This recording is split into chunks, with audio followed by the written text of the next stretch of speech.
Good morning, viewers. The topic of today's presentation is Hire Purchase System, Unit 6 of second semester BBA Accounting 2 under the Mangalore University syllabi. The topic is being presented by Ms. Sandhya Bhandari S, Assistant Professor, Manjunath Pai Memorial Government First Grade College of Professional and Business Management, Karkala, Udupi District. Hire purchase agreement is in prevalence and especially in the purchase of capital goods.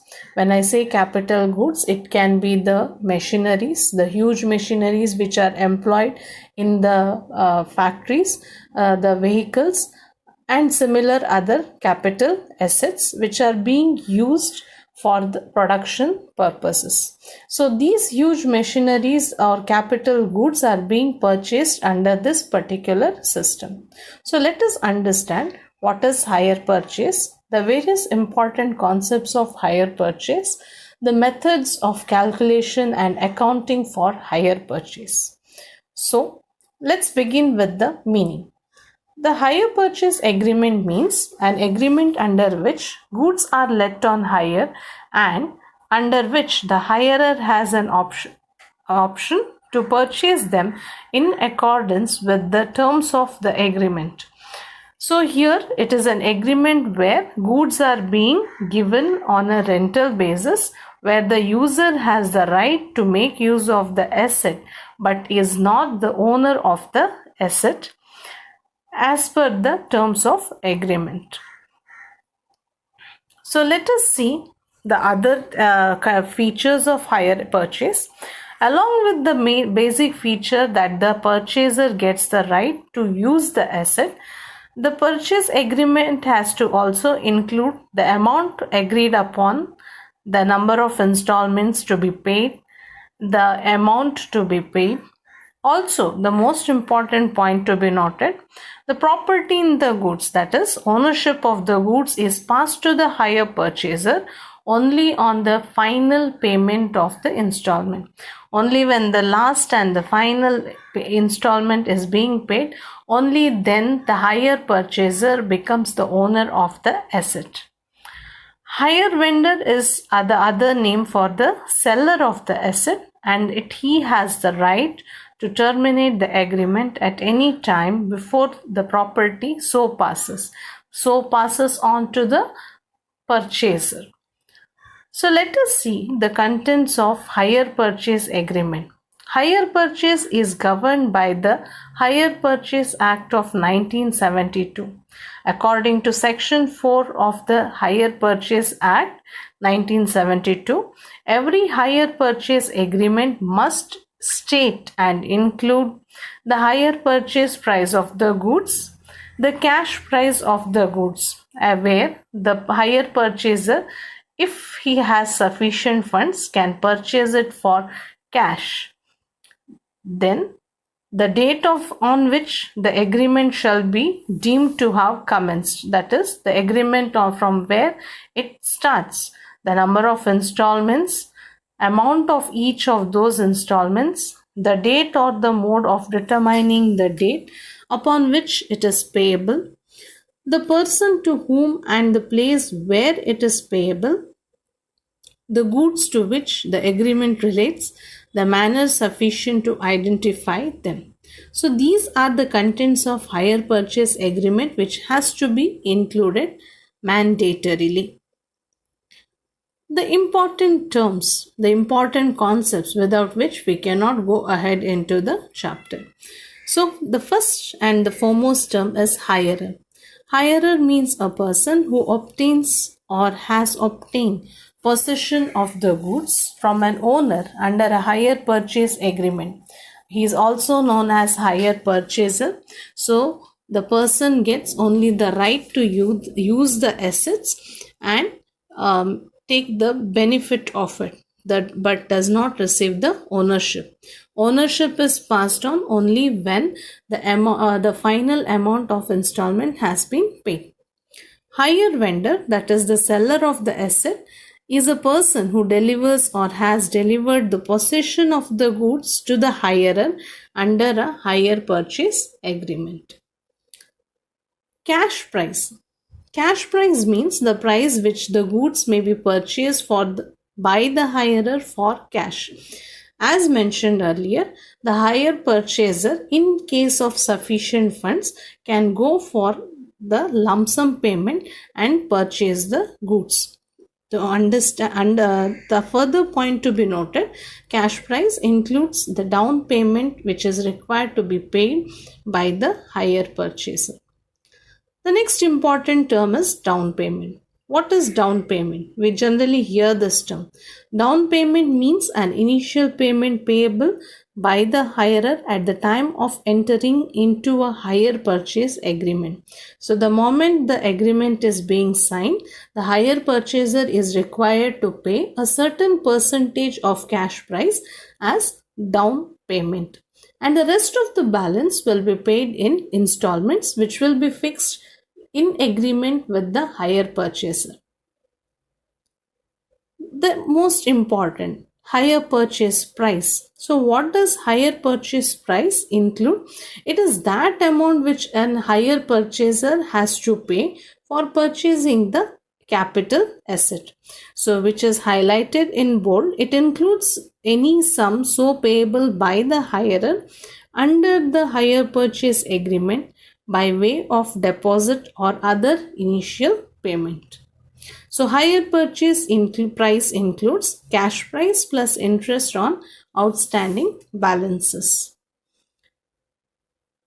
Hire purchase charges. Hire purchase charges are also known as interest, and we find it by the difference between the hire purchase price and the cash price as stated in the hire purchase agreement.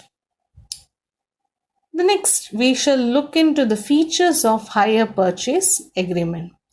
It is first of all governed by the Hire Purchase Act of 1972. It is an agreement of hiring, that is, it is an agreement where the capital goods is provided on rental basis for the purchaser to make use of. The ownership of the goods passes on only on the last payment of the installment.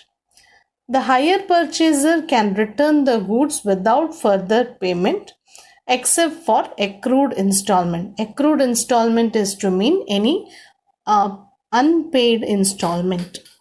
The seller can take the possession of the goods if the hirer is in default. If the hire purchaser has failed to make any payment of installment, the seller has the right to take back the asset.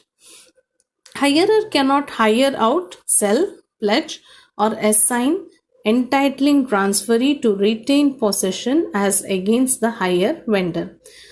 That is to mean the asset which has been borrowed by the hire purchaser for use in the production cannot be again sent out on a hire purchase agreement to some other third party. The hirer is not responsible for risk of loss of goods if he has taken reasonable precaution because the ownership has not yet transferred. So this is to mean the hire purchaser is not going to bear any risk of loss. The parties involved here are called hirer, or sometimes also called as hire purchaser and hire vendor. The relationship between the hire purchaser and the hire vendor is that of a bailee and bailor. Component other than cash price included in installment is called as hire charges, which is otherwise called as interest.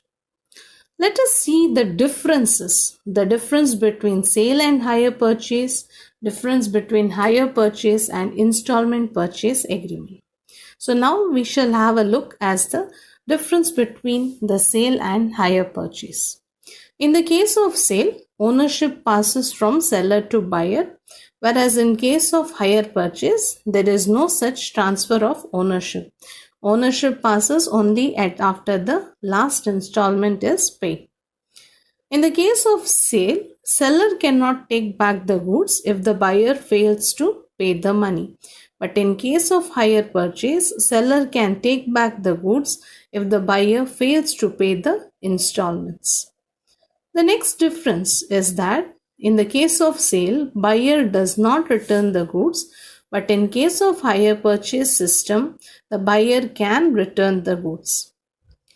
Purchase price is paid in lump sum in the case of sale, but in case of hire purchase agreement, amount is paid in installments. In case of sale, the purchaser pays only the cash price, whereas in case of hire purchase agreement, the hire purchaser pays higher purchase price, that is to include cash price plus interest. In case of sale, the position of the buyer is that of owner, whereas in case of hire purchase, the position of the buyer is of the bailee. So these are the basic differences which exist between sale and hire purchase agreement. Now let us look into the difference between hire purchase agreement and installment purchase agreement. So in case of hire purchase agreement, it is governed by Hire Purchase Act of 1972, whereas Installment Purchase Agreement is governed by the Sale of the Goods Act 1930. Hire purchase is an agreement of hiring, whereas in case of installment purchase, it is an agreement of sale. Hire purchase, the title of goods passes on last payment, whereas in case of installment purchase, the ownership transfers like in the case of the sale. That is, immediately when the amount is paid, the ownership transfers to the purchaser. In the case of hire purchase agreement, the hirer may return the goods without further payment. But in case of installment purchase, unless the seller defaults, goods are not returnable. In the case of hire purchase agreement, the seller may take the possession of the goods if the hirer does not pay money. But in case of installment purchase system, the seller can sue for price if the buyer is in default. He cannot take the possession of the goods. So here it means that the installment purchase system, the seller cannot take back the goods. At the most solution available for the seller is to sue the buyer. The next difference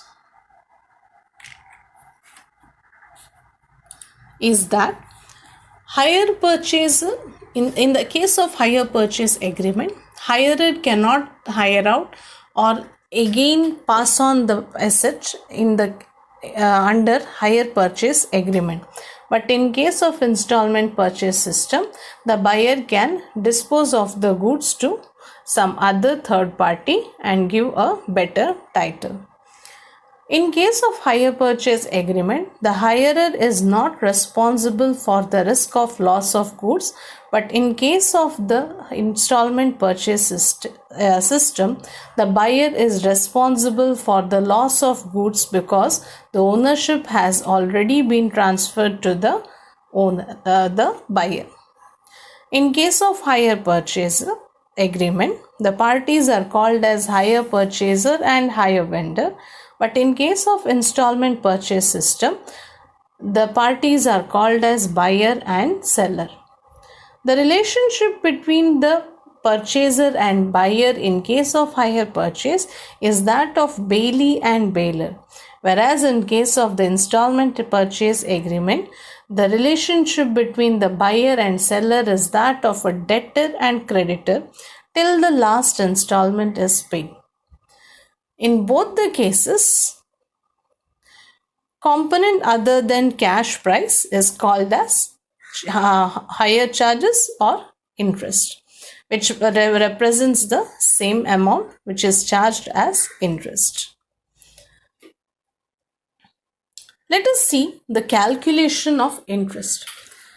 Interest calculation is being done under three methods. So in each of the case, you will be given different aspects of calculating interest, and this has to be substituted, and the student has to find out the amount of interest. So mainly three methods. In the first method, cash price is given, rate of interest is given, you have to find out the amount of interest. In the second method, cash price is given and rate of interest is not given. And the third one, cash price is not given but rate of interest and installments are given. And this method is called as working backward method, as this method is worked out in a reverse manner. So let us see each of these methods along with the problems for better understanding. And even before that, which the table shows the methods in a simple manner. Cash price is given, the first method where cash price is given, rate of interest is given, and you have to find out what is the amount of interest. Second method, cash price is given, rate of interest is not given, interest amount has to be calculated. Whereas in the third method, cash price is not given, but rate of interest is given, and the student has to find out the interest amount. So this is in a simplified manner which the student has to keep in mind.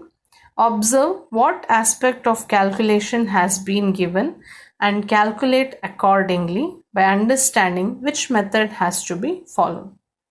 So now let us have a better understanding of these methods with problems.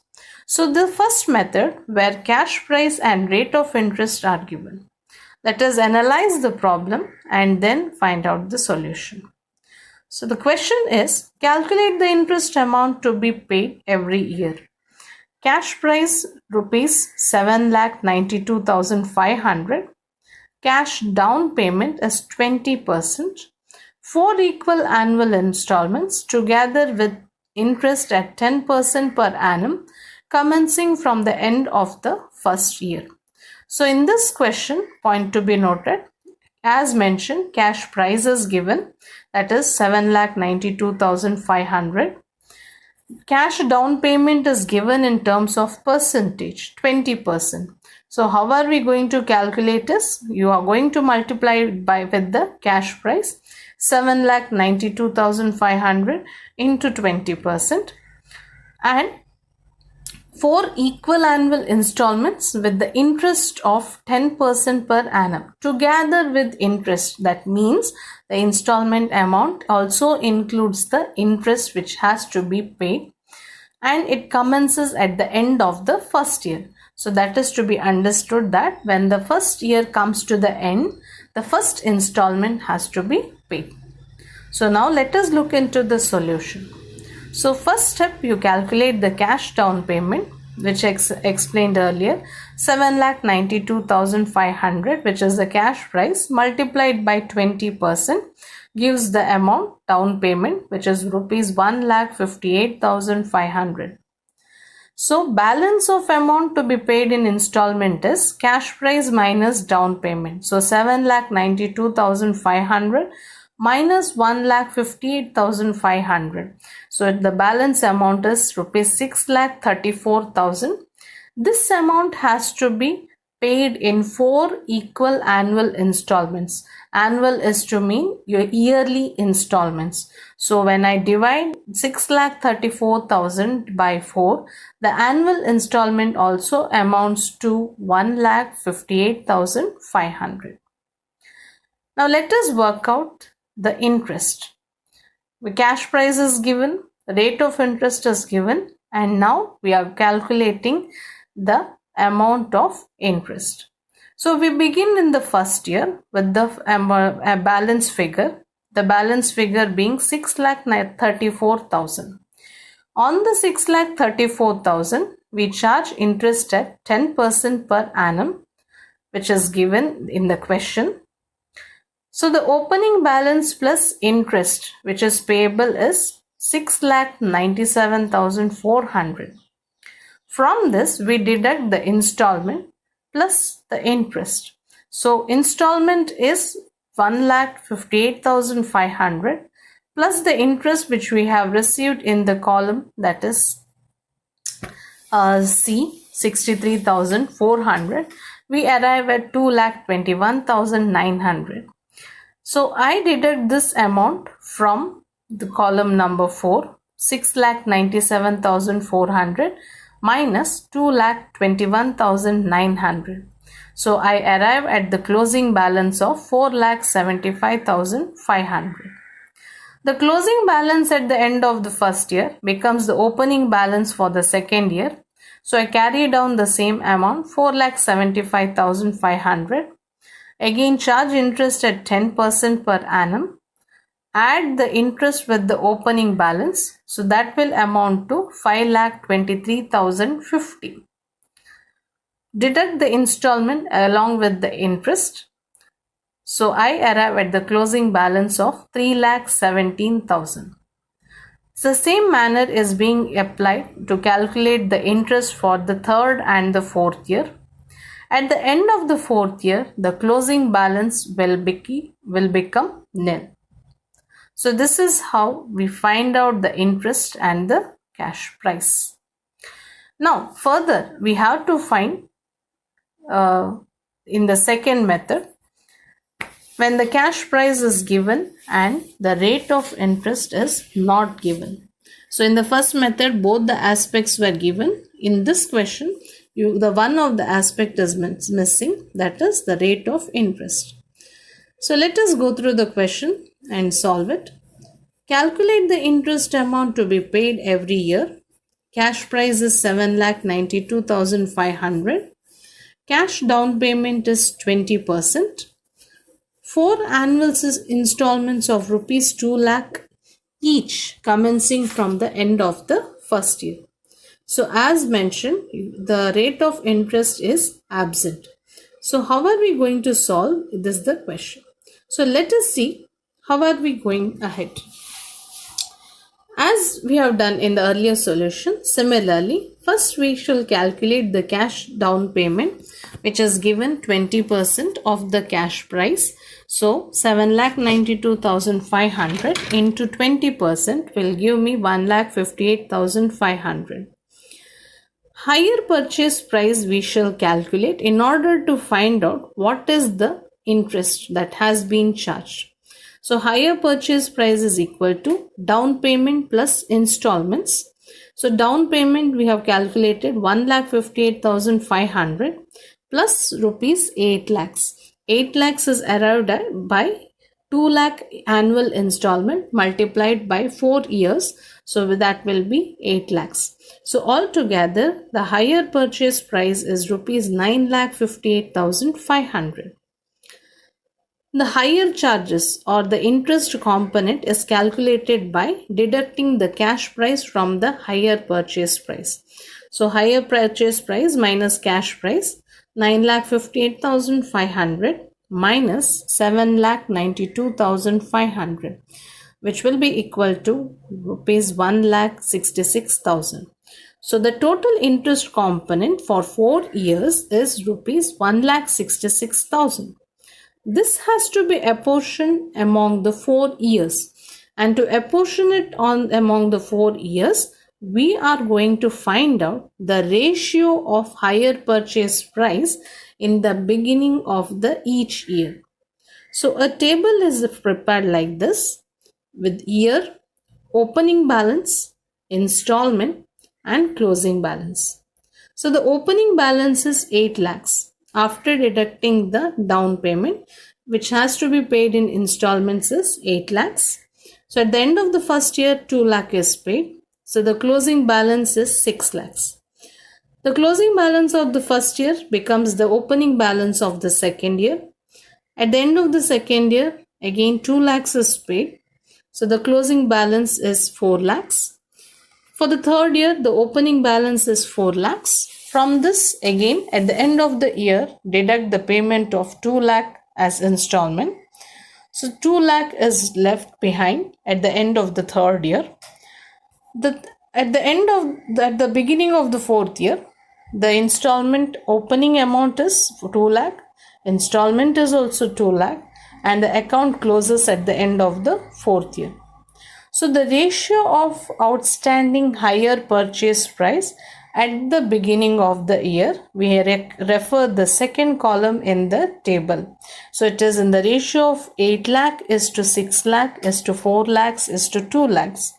Or if I simplify, it is 8 is to 6 is to 4 is to 2. Or further simplify, it is in the ratio of 4 is to 3 is to 2 is to 1. In the next step, we have already calculated that the total amount of interest included in the higher purchase price is rupees 1,66,000, which will be divided among the 4 years in the ratio of 4 is to 3 is to 2 is to 1. So the interest for first year is 1,66,000 into 4 by 10. I get 10 when I add these ratios, that is 4 plus 3 makes 7. 7 plus 2 makes 9 and 9 plus 1 makes 10. So for the first year, the interest to be charged is 66,400. Similarly, in the second year, 1,66,000 into 3 by 10, which will give an interest of 49,800. For the third year, 1,66,000 into 2 by 10. So the interest amount is 33,200. And in the final year and the last year, 1,66,000 into 1 by 10, where the amount is equal to 16,600. So this is how interest is found out in the second method, where cash price is given but the rate of interest is not given. The next method, when rate of interest and installment amount is given but you are not given the cash price. So cash price has to be calculated. So let us go through this question and solve it to have a better understanding of calculating the cash price under this method. Calculate the cash price from the following information. Cash down payment is 25%. 3 annual installments of rupees 3,20,000, 2,80,000 and rupees 2,40,000 commencing from the end of first year. Rate of interest charged by the vendor is 20%. So let us see how are we going to work out. This method is also called as working backward method. So if you have observed in the previous two methods, we begin with the first year, then move to the final year. Whereas in this case or in this method, we begin with the last year to arrive at the cash price, which is at the beginning of the first year. So this is the way a table has to be drawn, with the first column for year, the second column for outstanding balance after payment of installment. So once the yearly installment is paid, what is the amount due is what is the meant in the second column. The third column is for the amount of installment which has to be paid. The fourth column is for amount which is due even before the installment amount is paid for the respective year. The fifth column represents interest and the sixth column represents the balance at the beginning of each year. And if you observe, we begin from the last year. So in the third year, because this problem mentions 3 annual installments, so in the third year, in the first column, it is nil, as at the end of the third year, the account closes. The installment amount in the third year to be paid is 2,40,000. So even before the payment of installment in that year, the amount payable is still 2,40,000. On this 2,40,000, the interest is calculated not as a percentage, but it is added. So here the interest rate is 10%. So it will be the amount, the installment amount, the outstanding amount which is payable before the interest, 2,40,000 into 10 divided by 110. It is not 100, it is 110. So that will give me the interest of 40,000, which I deduct from the fourth column. and I arrive at the outstanding balance at the beginning of the year, which is 2 lakh. Similarly goes for the other 2 years. So the opening balance of the third year is the closing balance of the second year. So 2 lakh for second year. The installment amount to be paid is 2,80,000. So the amount altogether due, which is payable, is 4,80,000. On 4,80,000, I calculate interest at 10 by 110. So I get an interest of 80,000, and the opening balance is 4 lakhs. Similarly, even in the first year, the closing balance is 4 lakhs. Installment amount is 3,20,000. Altogether makes it for 7,20,000. I calculate the interest in the similar manner and arrive, which is deducted from 7,20,000, and I arrive at the beginning balance, which is 6 lakhs. 6 lakh is the amount after payment of down payment. Now let us calculate the cash price. So to calculate the cash price, we take it as X and we substitute it in the equation. Cash price is equal to down payment plus balance due in the beginning of the year. So cash price is not known, so we substitute it as X. Down payment is given as 25% of X, which when substituted we write it's 0.25X plus 6 lakhs. 6 lakhs which has been arrived in the table at the beginning of the year. So when we calculate mathematically, X is equal to 0.25X plus 6 lakhs. 0.25X is moved to the left hand side, and in the next step we arrive it at 0.75X equals to 6 lakhs. So X is equal to rupees 8 lakhs and X is nothing but cash price. So the cash price is rupees 8 lakhs. Cash down payment was referred as 25%. So 8 lakh into 25% is equal to rupees 2 lakh. So this is the amount of down payment. So these were the methods of calculating interest and cash price under hire purchase agreement. I hope this subject has reached all the students and it is understandable to all the students and all the doubts has been clear. Thank you for watching the video. With the further accounts, we shall be meeting in